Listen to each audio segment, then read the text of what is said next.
All right, so welcome back from the break. We're going to now talk about receiving payments, which is going to be what usually happens after we've created an invoice, right? We're going to follow this gray line across, and the next thing that we should be seeing is receiving payments, okay? Very similar to entering a bill and paying the bill, it's the same concept here, right? How else would you receive payments from a customer, right? You would never, ever, ever use a sales receipt to collect money from an invoice, okay? If you see this line right here, it does not connect to the sales receipt. The sales receipt happens after receiving the payment. So there is no way that you can use a sales receipt to enter in money that you received from an invoice. So in this case, exactly the same thing with entering a bill. You need to pay it. You can't use write checks to pay a bill. It will notify you that. Now, in this case, it will not notify you if you do use a sales receipt. In this case, it's just acting like you sold something in store. But in this case, right, you will never, ever affect the accounts receivable account. So in this case, every time we enter in an invoice, the accounting behind the scenes tells us that, okay, we sold a product. However, at the end of the day, we are being owed money, as in we increase an accounts receivable. So in order to decrease an accounts receivable, right, telling me that my customers no longer owe me, I have to use receive payments, okay? So let's take a look here and record receive payments. So any way that you're able to create an invoice, you also are able to receive a payment. However, there's one more way, okay? Instead of the 6 that I just showed you, right, the last, which is the 7th way, is on the actual invoice itself.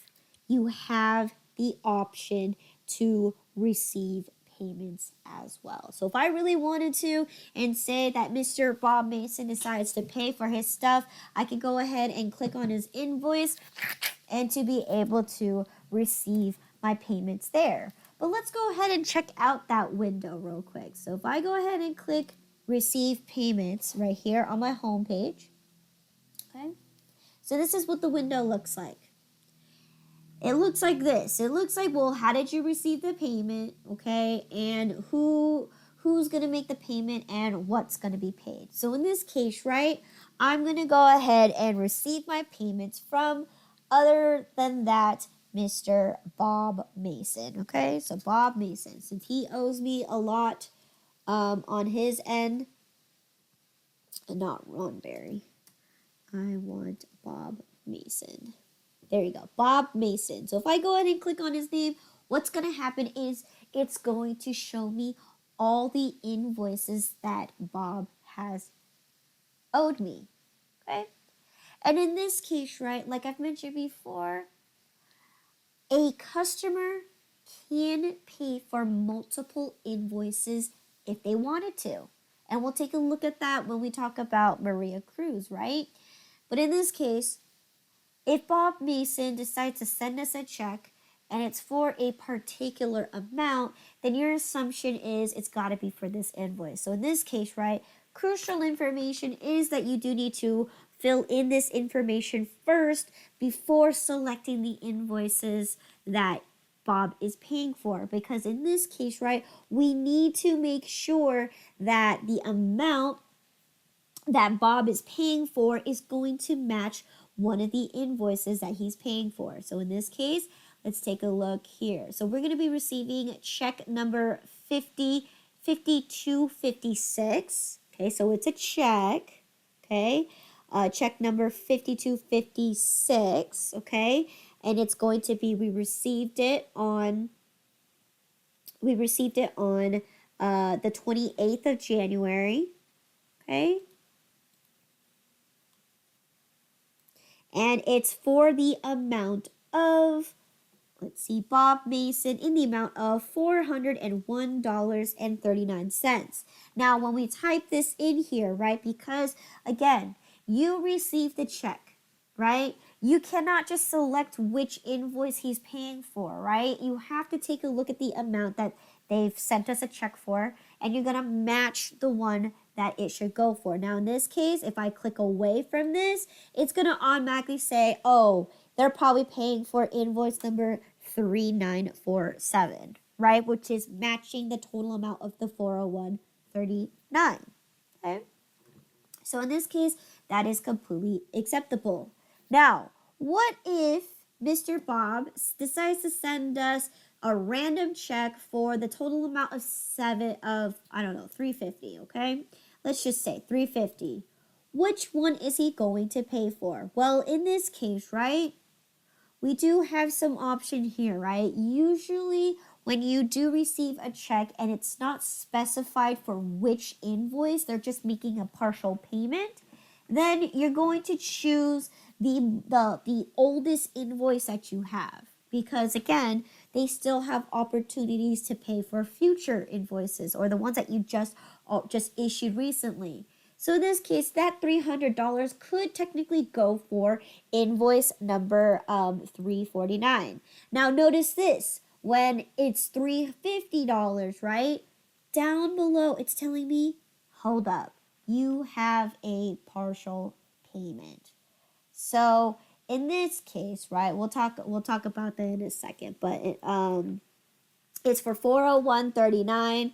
So that's going to go ahead and guarantee saying that this is invoice number 3947. But for any reasons that you're not given specific instructions, or it's an amount that doesn't match any of the invoices, you are going to mark off an invoice that they're paying for. It's going to be the oldest invoice that you issued.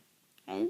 So once I have that, I'm going to go ahead and click Save and Close, or Save and New, right? Because the next example I'm going to show you is, what if I do have a partial payment? So Anderson Wedding, okay? For Anderson Wedding for Kumar and Sati, okay? They have this invoice right here, number 4003, for the total amount of $249.54. But what if they decided to pay only $125? Okay, let's just say, and they paid on this date with we can make check number. Let's see. We can make another. Check number, we can make it up. We could say we received a check, and this check was check number 1234, okay? Now notice this, you have an underpayment down below. Now this one's going to be more specific for in case you do receive an underpayment, you do need to contact the customer because you need to ask them questions why they decided to pay an underpayment. Now, again, they can say, well, right now I'm kind of short on cash, so I'm just going to give you what I have now, and I promise to make a second payment shortly after this. Okay, that's acceptable, right? Oftentimes, when you do see this type of form of payment, it's kind of like a red flag. You kind of want to make sure that this customer is, one, doing okay, or two, if they're in a financial situation, you may want to contact them so that you can figure out some kind of, agreement to either waive any late fees or et cetera, or, write them off as a bad debt. And we'll talk about that tomorrow in chapter 3. What does it mean to write off bad debt? But in this case, they're making an underpayment, and our option is, are we going to choose to accept this underpayment, or are we going to write it off? Now, here's the option here. You either choose to leave this as an open, as an underpayment. So that means this invoice is still open and they still have to continue to pay. Or you could choose to write this debt off. Now, in this case, we're just assuming that they just are making a short payment just cause, okay? So I'm going to go ahead and say, record this as an underpayment. Now, I'm going to go ahead and click Save and Close, okay? Now let's notice this. What happens when I receive a bill? So let's take a look at Bob Mason first, okay? Where is he? Pellegrini. Bob Mason. I just missed him. Mason Bob, okay? And let's take a look at that invoice number 3947. If I double click on it, what you're going to see here in green is it has been paid for. Okay? All right, and that they owe us nothing. See, the invoice is now 0. Okay? But let's take... So I have a question. Okay. Sorry. So if it's like they come, we paid them, and after this, because when I was working as in like in a company, Mhm. they come and they said, "Oh, you didn't pay me, and I didn't receive it." How do we approve? Like they took the money or they got the money. Well, it depends on how they paid. Did they pay in cash or did they pay by card? Did they pay by check? If they do, you can tell them to backtrack it into their ledger on their side and prove that they did pay us. But if they didn't pay us, what's going to happen is on their end, they're either going to cut us a new check and process it that way. Huh. Okay. Thank you. Mm-hmm. Mm-hmm. So then that's Bob Mason, right? For his purchase for the 3947, right here it tells us that it has been paid off. And here we received $401.39. And it says right here the amount that they owe me is $0. However, let's take a look at that Anderson Wedding Kumar and Sati. If I double click on, oh, no, sorry, wrong one. If I decide to look at their account, right, we did receive a payment, but however, if I take a look at their invoice, notice this. It's saying it's past due, but let's take a look at the form now. It's told me that they owe me $249.54. I received a payment of $125. Now they still owe me $124.54. So again, when we take a look at receiving partial payments, QuickBooks is also quick enough to be able to calculate how much this person still owes you. Even though the account balance has been reduced, it still manages to keep track of it for you, saying, oh, we did receive a payment, but you still owe me money. Okay? So that's what's the cool about utilizing QuickBooks to keep track of your income and your expenses is this right here. So I received a partial payment, boom, I still have an amount, and this is the amount that they still owe me. They still owe me this 124.54, okay, opposed to 249, which I received a payment of $125. So again, So that is could this. we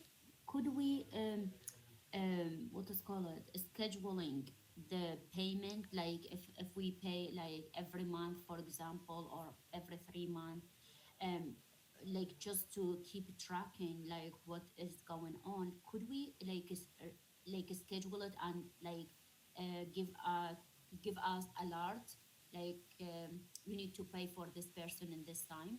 Absolutely, and that was in chapter 4 under reminders. Oh, okay, awesome, thank you.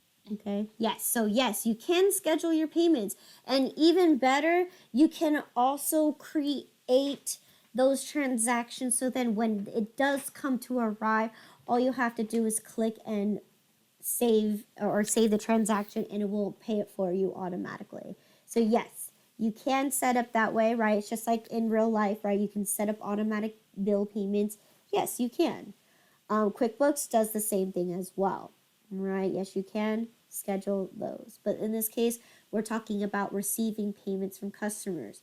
You cannot schedule receiving payments from customers, right? Because you can never predict when a customer is going to pay you and how much they'll pay you and when they will pay you, right? There's also times, and then we'll talk about this in chapter 3, which is tomorrow. What happens when a customer refuses to pay you or misses their payment or cannot afford to pay you, right? What do you do then? All right, and that's going to be in chapter 3, which is tomorrow. So, once again, Now we're taking a look at a partial payment. We can see right here that they still owe me money. Even though it's been recorded the partial payment, it just reduced the amount of accounts receivable that they owe me, but it still tells me that they still owe me a portion of the money. Okay? So that is receiving partial payments. So then the next one is going to be, well, what if we have a credit card payment? Okay, so notice this, now that I received a bunch of payments, okay, so if I would use the same aspect here, where at this time, what if I received a credit card payment? So in this case, I'm going to type in Maria Cruz and see what pops up. So Maria Cruz branch opening. If I click Maria Cruz branch opening and say she decided to pay me a total of $19.50, right? And let's see what date this is. And she decides to pay me as of the 29. Okay, she decided to pay me on the 29. Okay, but this time she didn't use a check, she used a credit card. Now, for any reason, let's say that you don't have her credit card information saved, it will give you this pop-up window that tells you, hey, you need to enter in the credit card information because it's not saved on their profile, okay? So in this case, she is, they say it is a MasterCard or American Express, I believe. So let's go ahead and enter this in here, but it's supposed to be Visa, but your book says otherwise. So it doesn't matter what it is, whether it's American Express or Visa. I'm just going to say Visa. And the card number here is going to be 1234, 1234, 1234, 1234. And expiration date is going to be October 2021. So in this case, this card's expired already. So let's go ahead and just say it expires this year, 2022. Just so then it doesn't alert us. And then what is a CCV code? Remember, it's the code that you are authorized to authorize that a payment is okay, right? All right, so now we can go ahead and click done. That's only upon if you did not save the credit card information in the first place on this person's profile. All right, it will ask you that information, and then it will ask you, would you like to save this credit card number? Okay, now notice this, because of that credit card payment was in a grand total of $19.50, they decided to pay for all three bills. You do not need to select unless stated otherwise. You should always type in the number first, and if it matches a number, it's going to automatically select it for you. But if it is an underpayment, or maybe it's in between, that's where you can select the bills that you're trying to pay. Okay, or invoices that you received payments for. So in this case, there you go. Maria Cruz decided to pay all three invoices in one go with a credit card transaction. Okay? And I can go ahead and click save and close. Now notice this. Now that I've recorded three payments, right? I recorded one from Bob Mason, and I recorded one from Anderson Wedding, and I also recorded just the most recent one, Maria Cruz. Now let's go ahead and take a look what happens after that. Right here, notice this. Under record deposits, I have a grand total of 4 items pending in my record deposit section. Okay, and that's the next section we're going to talk about is let's talk about handling customer deposits. Okay, now what if a customer also decides to receive a discount?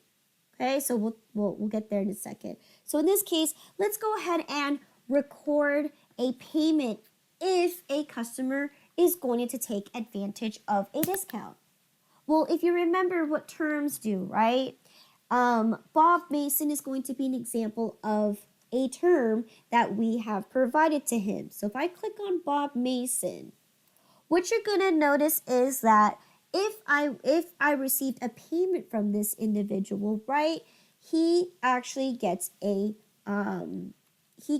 discount. Now, how do I actually know that for sure? Because right now it doesn't tell me that I have a discount available. It doesn't tell me anything. So how do I know that I have a discount available? Down below here, let's say he decided to pay for the most recent one. It says here that he should be able to get a discount, but in this case, it depends on the day that you're doing it. But in this case, it's saying right here that you can't select it. Okay, well, that's okay. But how do I be able to tell that there is a discount available? Unfortunately, you do need to go to the customer center itself, or you need to locate where that bill is to be able to determine whether that customer deserves a discount or not. So if I go here and go to Bob Mason, right, and let's click on that invoice that we just created, okay? So in this case, I click on that invoice and let's see. If Bob decides to pay within the term, right? In this case, we gave him 2% 10 net 30. That means within 10 days. So if I decided to bill him as of the 27th, that means he has until February 7 to pay and receive a 2% discount. So let's go ahead now that I confirm that he does have a discount available, then I can go ahead and proceed with this payment. Okay, I could have clicked the top part. Oh well, okay.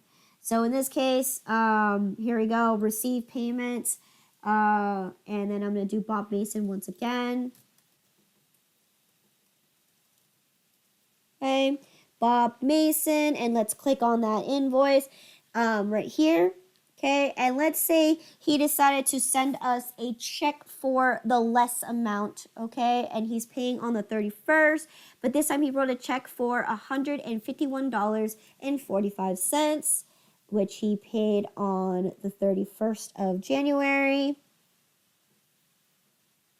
Okay, and he sent check number 5260, okay? So he decided to do a check. All right.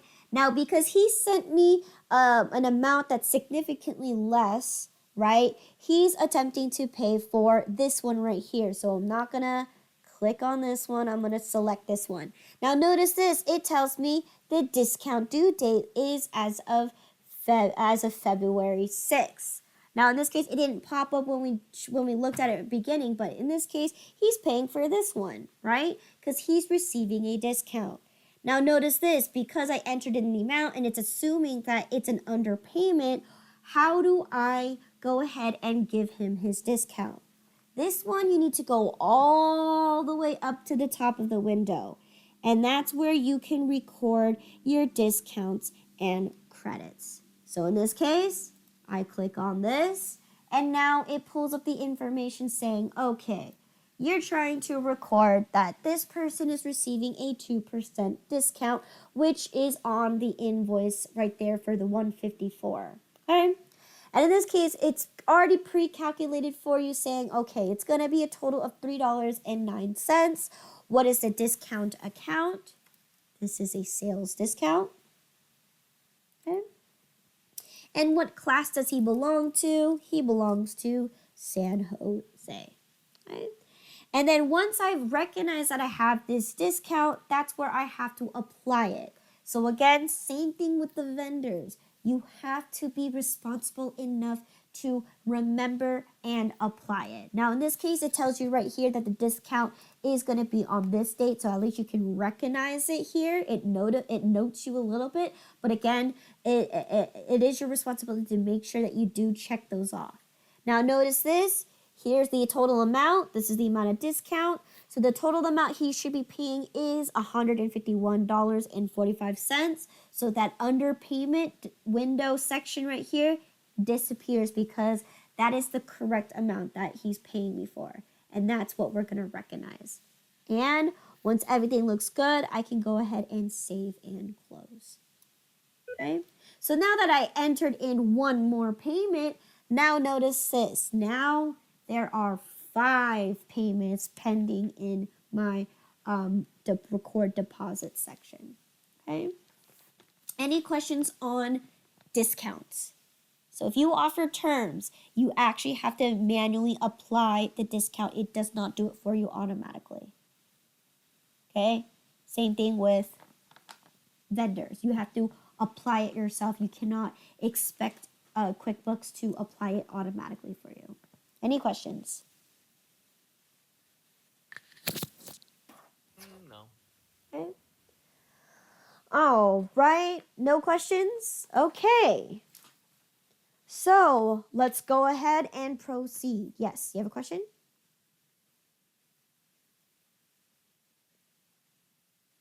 Okay. So let's go ahead. Any questions, Lynn? I'm just following along. No worries. Okay. So now that we recorded our invoices, we record receiving payments. So now the last step we got to do is we need to now physically go to the bank and deposit all the money that we have. Usually you would do that first and then come back to your QuickBooks and update it, okay? You never want to update it first and then go to the bank, because what if you decided to forget to go to the bank, or you decided to receive another check and last minute when you went to go to the post office and you realize that you have another check. So in this case, usually these things are going to be done afterwards, okay?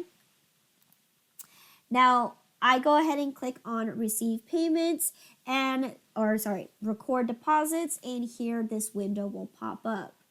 So this window pops up and it tells me, okay, these are the 5 items that are currently pending in your undeposited funds account.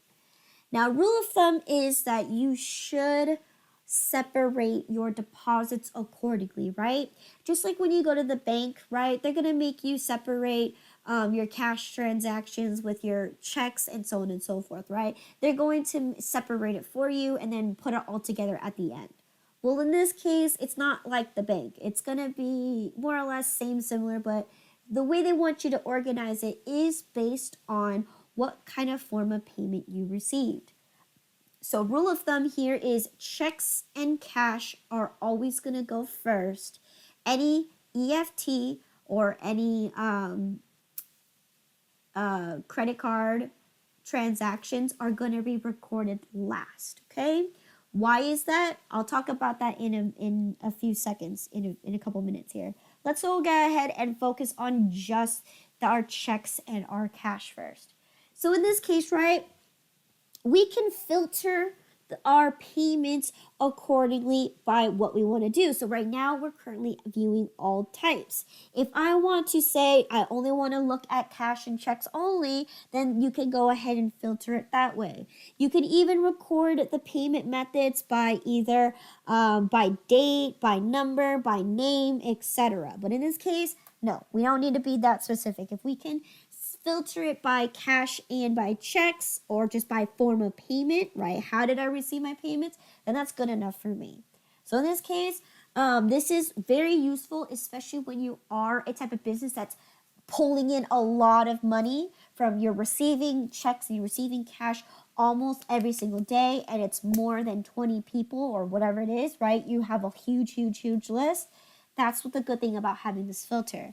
But in this case, if I decided to just view all of them, I only have 5 that I'm looking at. So I can simply just go through the list and check one at a time.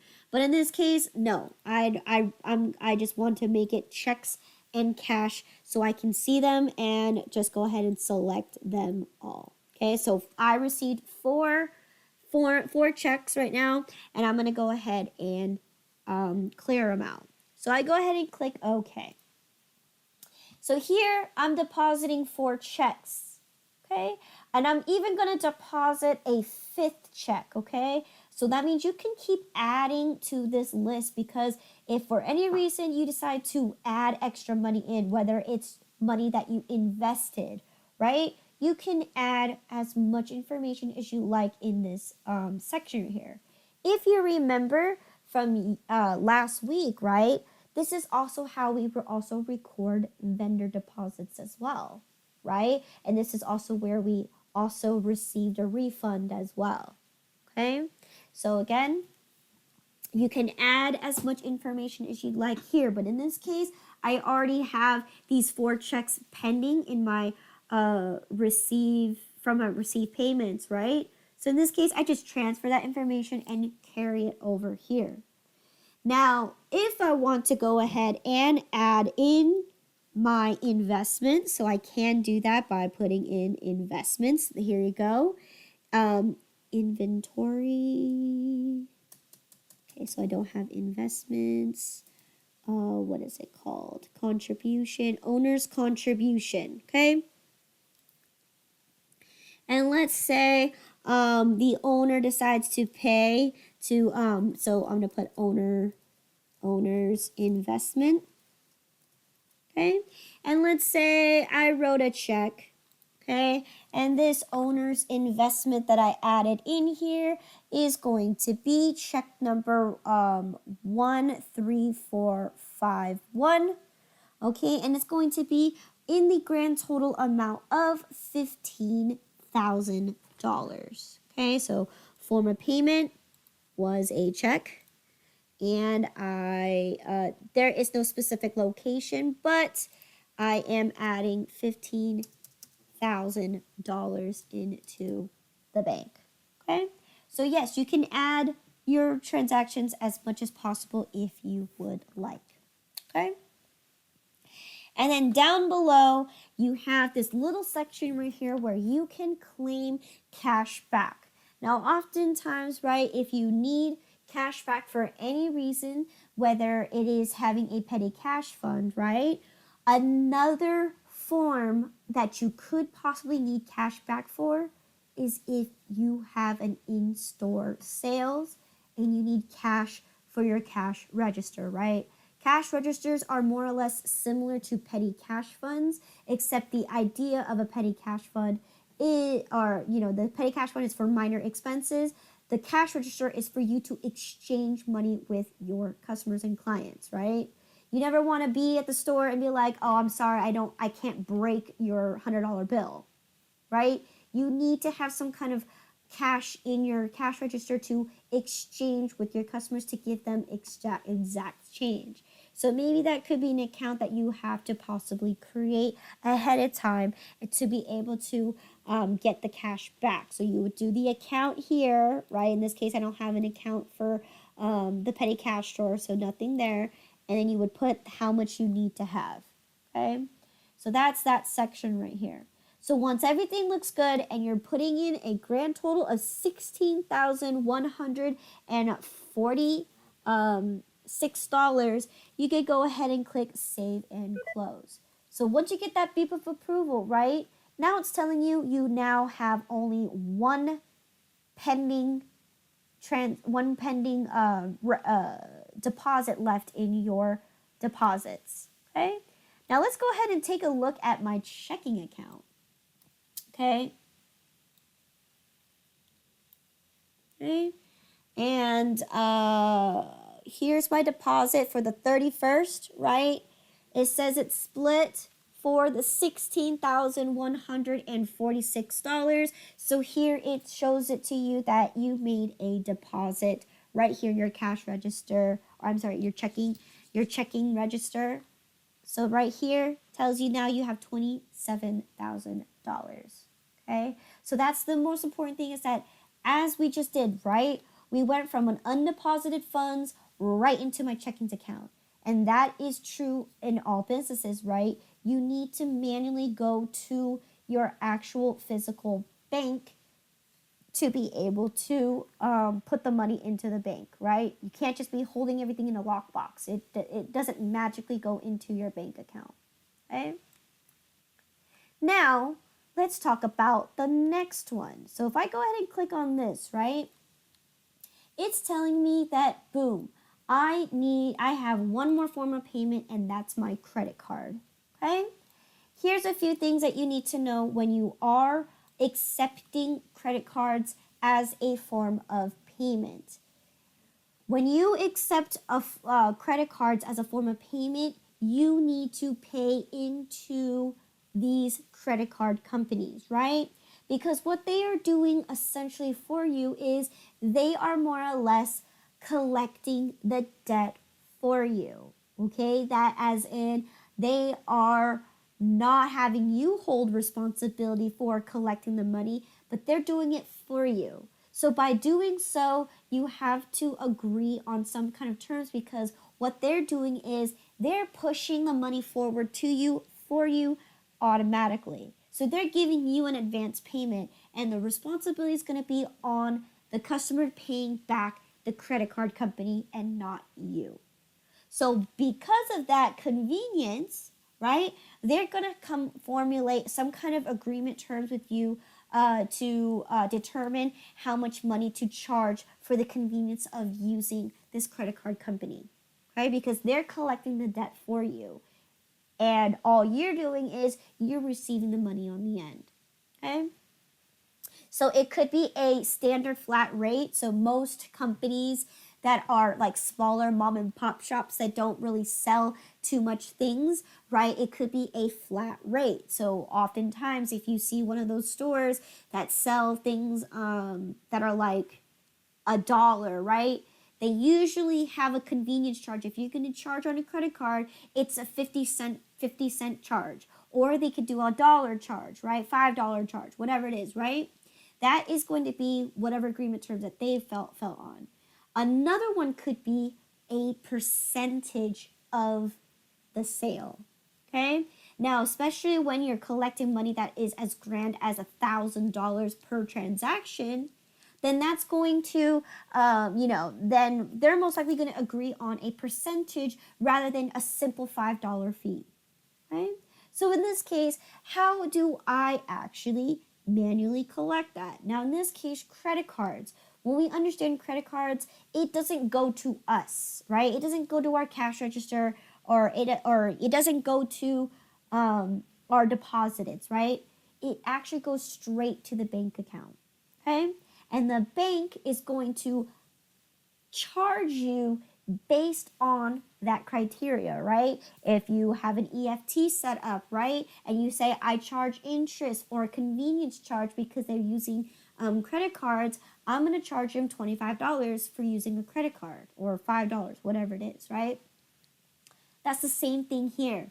We need to calculate because we owe and we made the agreement terms that if a customer decides to use a credit card, we need to charge our bank and not receive the profits 100%. We can only receive whatever the agreement terms is, whether it's 98% or 97 or 95, right? Depending on how much your credit card is going to charge, the credit card company is going to charge you for.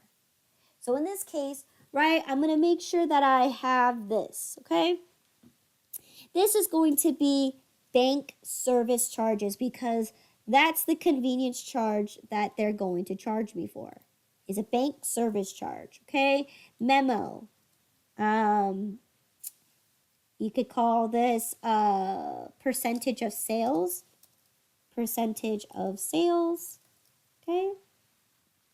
And it's going to be here. Now, how do we do this? We're going to use a feature called Quick Math, okay? Quick Math allows you to enter in a formula and it's going to calculate it for you. So in this case, I only have one credit card transaction. And in this case, Visa is going to charge me 2% for the convenience charges. So they're gonna take 2% from my sales to cover their expenses. Okay, so in this case, how do I do this? You can go ahead and type in 1950 and then use your number key sign. So the basic symbols, so you have your plus sign for add, you have your minus sign for subtracting, you have your backslash space for your division, and then you have your asterisk for multiplication. So in this case, that's what I'm going to do. I'm going to multiply this by 0.02%. Now notice this. This is where, because I'm using Quick Math, I can go ahead and press the enter button. Okay? Now it's telling me it's going to charge me $39. Now, in this case, let's take a look. Is that true? Am I depositing a total of $19.89? No, I'm not. I'm only depositing a certain amount because this right here it's a charge that they're going to take away from my bank account automatically. So in this case, I do need to actually make that a negative. So I have to do negative 0.02%. Okay? So again, this is called quick math. And what you notice is the feature is once you put in your number or you do your multiplication, right? It's going to create a little receipt window, and it shows you your math right then and there. Okay, and we call this the quick math feature. So here I'm going to put negative 2%, which gives me $39. So then now what I'm really entering in is going to be $1911. Okay, that's how much I'm actually getting out of this entire sale because I allow and I accept customers to pay me using a credit card. Okay. Now, there's also a few things that you need to know here as well is that you want to ensure that this is being deposited to your checking account. Usually, this is automatically by default. It's going to know that you're depositing your money to your checking account.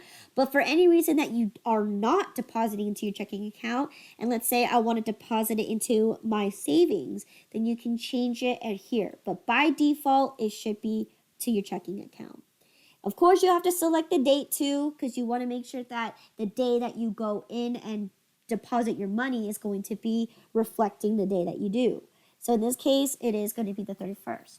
Now, you can also print out any forms such as deposit slips, okay? You can print out deposit slips, but remember, the bank is going to also have it at their area too. And it doesn't make any sense if you're going to go to the bank anyways. What does printing out a deposit slip do for you? It only makes it that much more easier to just go ahead and just give it to the bank teller, but they're still going to process it the same way too, whether they have to write their own or whether they're going to have you fill it out at the bank itself. But yes, you can go ahead and print, and if I click print, I can print deposit slips. Okay. All right. So that's this transaction here. All right. Any questions in regards to making credit card deposits? No. No. Okay. All right. So we talked about deposit slips and how you can do those things. Okay. Now let's talk about accounts receivable reports. So again, reports are going to be basically subjective. It's going to be based on your position that you have in the company. Now, in your book, it gives you a little brief description of a few accounts receivable reports that you can take a look at. But again, it depends. Are you in the position of the sales representative? Are you in charge of the profits? Okay? Are you in charge of sales in general? Are you just the account receivable? All right? And if you are, these reports are going to be relevant to you. But if you're not and you're just a person who's in charge of inventory, then the sales does not matter to you. Maybe it does matter in part of do you have enough inventory, but that has nothing to do with sales in particular, right? You're not in charge of sales. You're just in charge of, making sure that you have bought the inventory, you received it, and that it's in and it's updated into the QuickBooks, okay? But that's not your responsibility, okay? So again, these reports are only relevant to you if you are in the position of being the sales representative. So in this case, we're going to go to customers and receivables once again. You have the AR aging summary and detailed. Now, what does AR aging mean? It literally means that when you take a look at your accounts receivable, right? That's what AR stands for, is accounts receivable.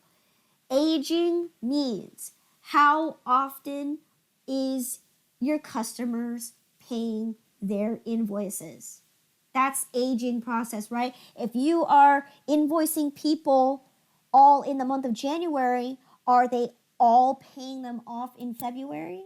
Or are some of them paying in January, et cetera, right? How often does your invoices and how do they age well over time when you have the frequency of your customers paying you? That's what that means, okay?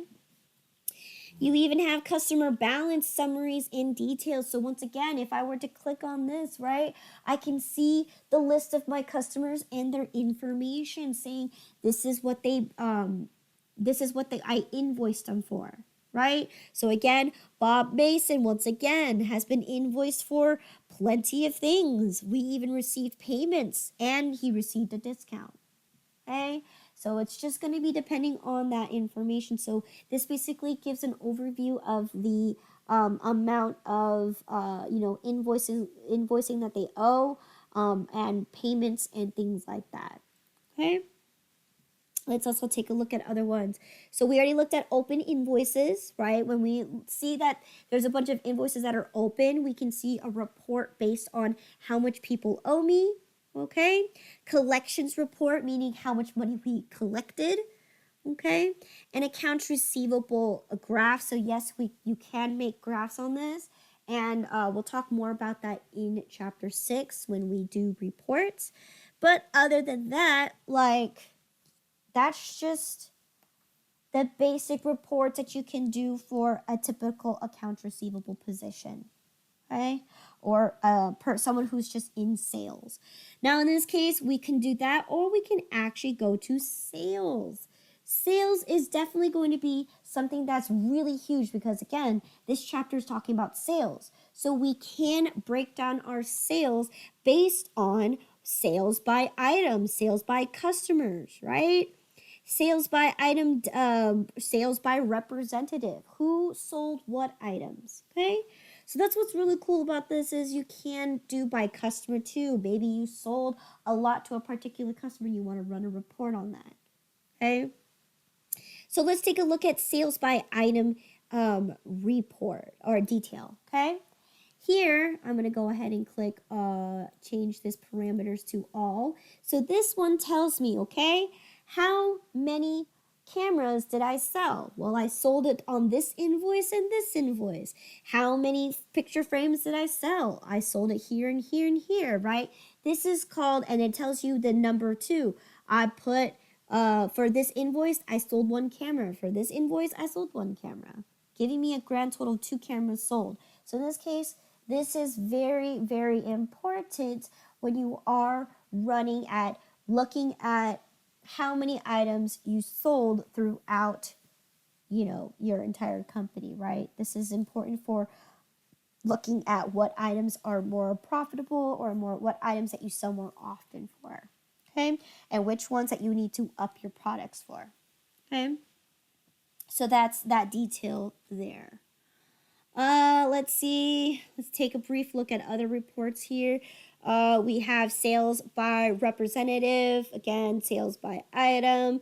You can even go for a sales graph, which we'll talk about in chapter 6. Okay, so that's pretty much sales reports that you can do there.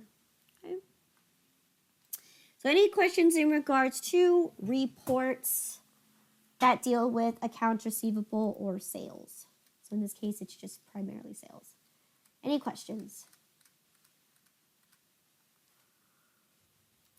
No. Okay, and that should be the very last thing in this chapter. Okay, so let's go ahead and we talked about the income tracker. Okay, and let's go ahead and go over the review questions. Okay, all right. So again, you're going to select the best answers for each of the following. Okay, so number 1, Okay, in the new customer window, you will find everything except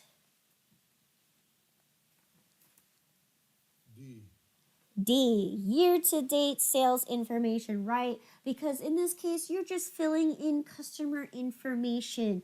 You don't need to put in the year to date sales information, right? You can do that by entering your invoices. So in this case, you are not ever asked the year to date information in regards to a particular customer when you create a new one. Okay. Number 2, you should record a sales receipt when the customer pays.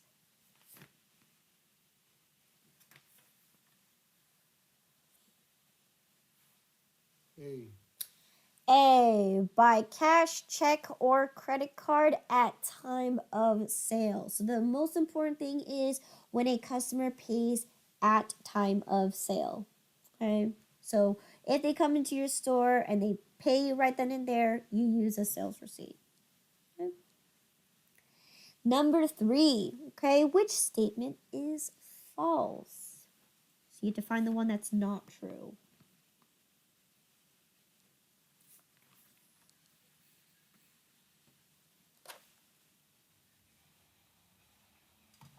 B. Let's take a look at B. Invoices decrease accounts receivable. Okay, yes, that is definitely not true, right? We just talked about this, right? Invoices increase accounts receivable. So let's take a look at the other ones. A says invoices are very similar to sales receipt. Yes, we talked about that too. The only difference between the two is one of them has a section where you could choose the form of payment that you have. But at the end of the day, you fill them out almost identical to each other. So yes, they are similar. It does not say exact. Okay, it says similar. Okay. C says sales receipts have no effect on accounts receivable. I mean, that's correct, right? Because accounts receivable is when customers owe you money. A sales receipt is when they pay you right then and there. So in this case, does that really affect what they owe you? Absolutely not. So that's true. And then D says invoices should be created when customers are going to pay after the date of the initial sale, which is true, right? They're not paying right then and there. They're paying after the date of the sale. So in this case, invoices is true. So in this case, answer B is the false one. Invoices do not decrease accounts receivable. Okay. Number 4, you may specify payment terms on a new customer window. However,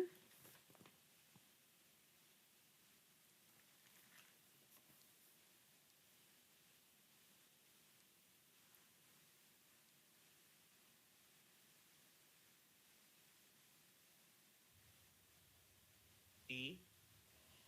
B as in boy or D as in Or dog? D. D. Okay, D as in dog. Okay, that is correct. You are also permitted to override the terms on each sale. That is 100% true. Okay, so let's take a look at that example. So if you remember, right, we have, if I were to go ahead and sell, okay, if I go ahead and sell a product to Mr. Bob Mason once again, so if I go ahead and click on, wrong one. If I go ahead and click on create invoices, right? And let's say I do decide to bill Mr. Bob Mason. Okay? But what I notice is that what I do notice when I am billing Mr. Bob Mason is that maybe he's been owing me too much money and he isn't paying for what he's owed. So what I can do here, see here in the terms, I can change that and say, no, I'm not going to give you any opportunities for terms. I'm going to say the bill is just due in 30 days. This gives me permission to override the terms whenever I'd like on a sales form, whenever. Again, and if it's like a particular sale, right, maybe I'll be like, you know what? I'm in the mood to give Mr. Bob Mason 2%. Or in this case, maybe I'll give him a smaller discount. I'll give him 1%. Right? You can change it even though you have set that you normally give Bob a 2% discount. In this case, you can always override it on the sales form whenever you'd like. So D is the correct answer. Okay? Number 5, okay, your company has just accepted a payment for an invoice, okay? What should you do in QuickBooks to record this payment?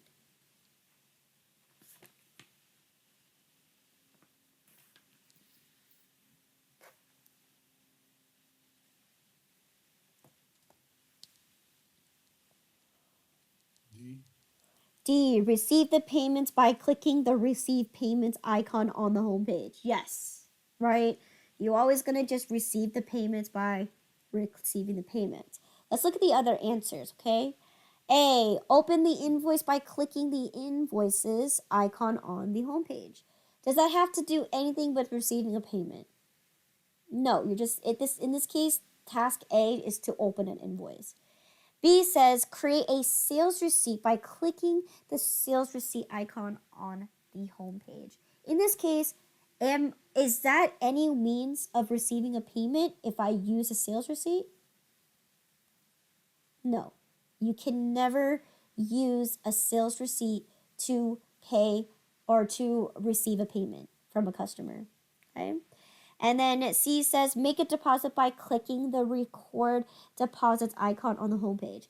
You know, actually, you technically can do that, but you shouldn't do that because you should properly record the received payments first before you can make your deposit.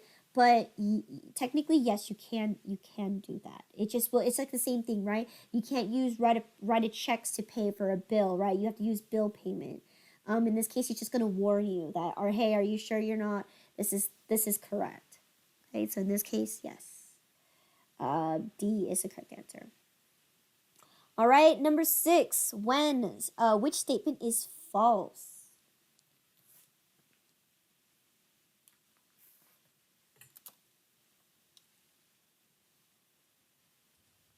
C.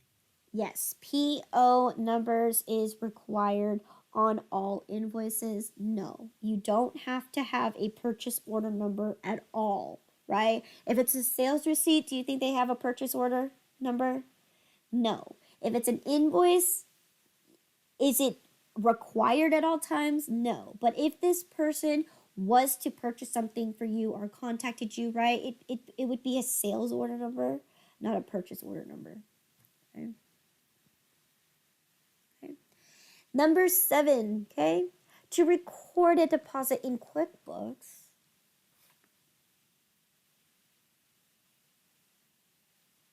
D as in David. D as in David, all of the above is correct. Okay, so A, make a separate deposit, which includes both checks and cash receipts. Okay, that's correct. B, make a separate deposit that includes both Visa and MasterCard credit card receipts. So again, I believe MasterCard and Visa are more or less the big major companies out there. They can be separate or they can be together depending on what it is. Usually they do charge the same rate just because they're widely used. But for any reason that you made an agreement terms with Visa and an agreement terms with MasterCard, I mean, yes, you can just go ahead and just manually type in your, quick math to figure out what the percentage is.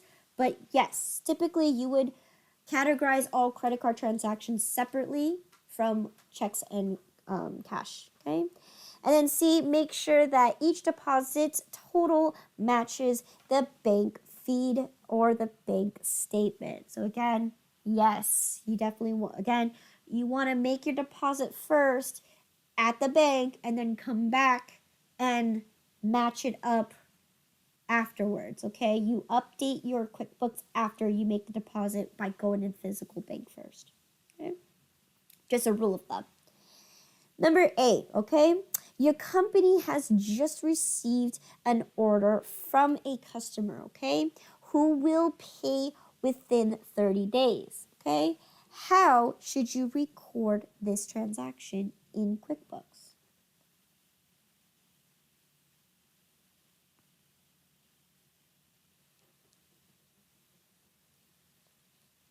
My answer is A. Right, right? Because here's the key hint here. This customer has ordered something for you and is going to pay you within 30 days. So therefore, are they paying you at time of service?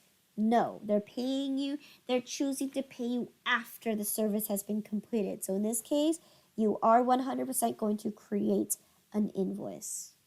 Okay? Number 9, okay? When you make a deposit, all of the following are true except. So we have to find the exception in this one. A. A, you must print a deposit slip in order to process a deposit. No, you're not obligated. You can do it to help you save time when you go to the bank and it's already filled out for you. So you just submit the deposit slip with whatever it is that you are depositing. But once again, is it required? No, because the bank is going to obviously provide you one if you don't have one. So no, you don't have to have a deposit slip with you. Okay? And of course, all the other options are true. Okay? Number 10, which statement is true in regards to calculating items? Okay, so then for if you don't remember what a calculating item is, it's like using the discount item or the subtotal item where it calculates for you automatically. So which statement is true?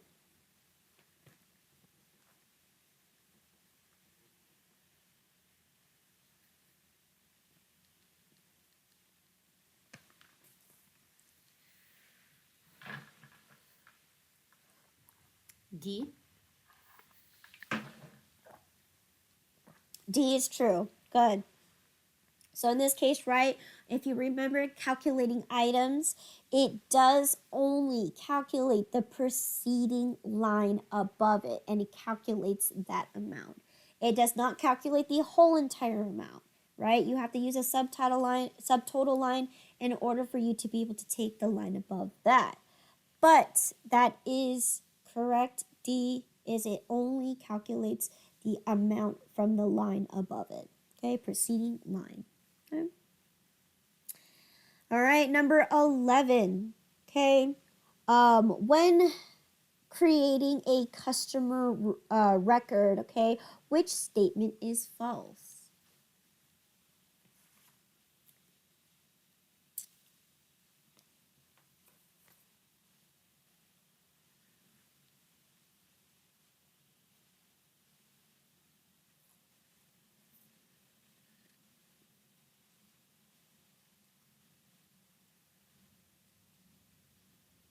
Is it C? C is correct, right? A sales representative must be selected when creating a new customer. So again, it's only optional if you want to have that, right? If your company says, hey, we have sales representative will provide commissions based on whoever's customer client that you bring into the company. Is it obligated to have one? Absolutely not. So if it's a company that says, no, we're all in it together, there is no such thing as this is your client and this is my client, then you don't need to have a sales representative to be selected. So in this case, that is false. It is not required to have a sales representative. So in this case, all the other answers are true. Okay. Number 13, when receiving payments from customers to whom you have sent invoices, you must do what?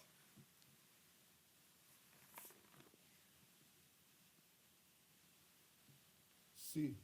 C, you're going to enter in the payment information, or I'm sorry, payment into the receive payments window, and then check off the appropriate invoices. Okay, again, remember you don't check them off unless it's an over or under payment. Okay, but if you just by typing in the exact amount, it should automatically select the one that you're trying to pay, right? And then of course, which payment is applies. Okay. Number 13, okay? You need to calculate the amount for a bank card fee by multiplying the amount of that amount of that has been received, okay? By -1%. What useful QuickBooks feature could you use? B, quick math. Yes, right. Quick add is when you are trying to add a person, an item, or something like that. Quick math is where it does the math for you by, you typing in the formula right into the cell. Okay, so good. Number 14, okay? The undeposited funds account tracks what?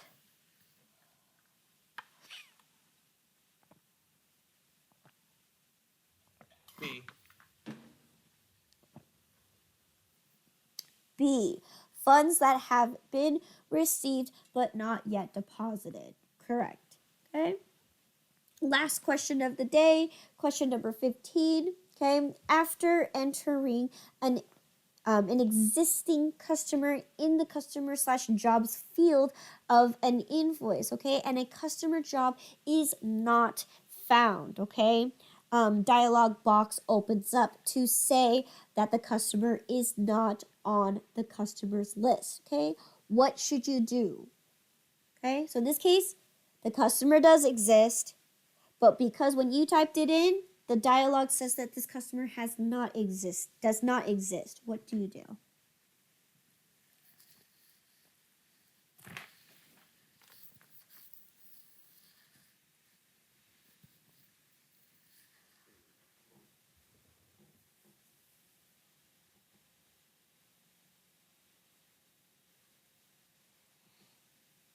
C as in Charles.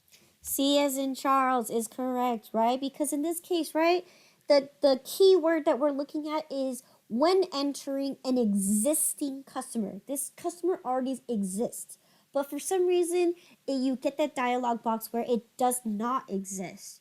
Then it's either you made a typo, because that's what you have to do. You got to click cancel, and you got to make sure that the name that you entered in is spelled correctly.